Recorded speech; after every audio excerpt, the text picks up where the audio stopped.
کسی نے سوال پوچھا ہے کہ پیسوں کے لیے کام کرنے کی جستجو نہیں ہے، کچھ بتائیں ایسا کہ جستجو آ جائے، یعنی پیسے کمانے کا شوق پیدا ہو جائے، کچھ ایسا بتائیں۔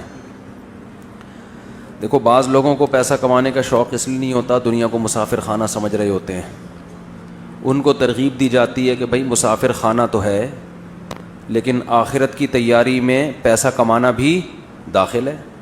پیسے کماؤ گے تو لوگوں کے سامنے ہاتھ پھیلانے سے بچو گے، رشتہ داروں پہ خرچ کرو گے، مدرسوں پہ مسجدوں پہ خرچ کرو گے اور استغنا کے ساتھ زندگی گزارو گے، یہ سوچ کے پیسہ کماؤ۔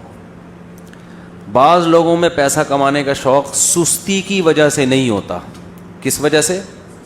ان کے دل میں پیسے کی قدر تو ہوتی ہے مگر سستی لازوال، وہ ان کو صبح اٹھنے پر، دکان پہ جانے پر اور کھوپڑی استعمال کرنے پر مجبور کرتی نہیں ہے، اتنی سستی ہوتی ہے۔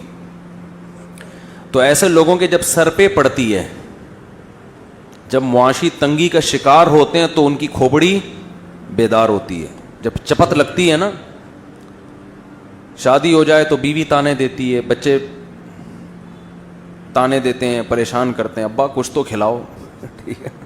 مفتی صاحب کا بچوں پیدا کرنے والا بیان تو سنا آپ نے کہ سپیڈ ہونی چاہیے، پیسے کمانے والا بیان آپ نے سنا نہیں، تو آدھا کام ہوا ہے، آدھا رہ گیا۔ بچے اسی سپیڈ سے پیدا ہو رہے ہوتے ہیں مگر محنت ہوتی نہیں ہے، تو وہ تو پھر 4 شادیوں والا فلسفہ بدنام ہوگا نا اس سے۔ تو ایسے سست لوگوں کو ترغیب دی جاتی ہے کہ چستی کی دعا بھی مانگو اور اپنی باڈی کو ایکٹیو کرو، صبح صبح اٹھ کے جاگنگ کرو۔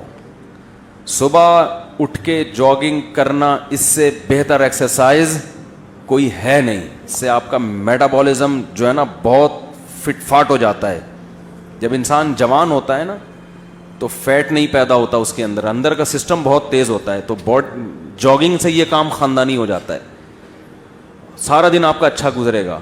اور دعا بھی مانگنی چاہیے، نبی صلی اللہ علیہ وسلم دعا مانگا کرتے تھے، اللہم انی اعوذ بک من الجبن ومن الکسل ومن البخل، کہ اللہ میں بزدلی سے، سستی سے، بخل کنجوسی سے تیری پناہ مانگتا ہوں۔ یہ تینوں چیزیں ملی ہوئی ہیں آپس میں، تو سستی سے اللہ کی پناہ بھی مانگنی چاہیے۔ باقی جب چپت لگے گی تو انشاءاللہ انسان کا بچہ بنے گا، لیکن پھر فائدہ نہیں ہوتا۔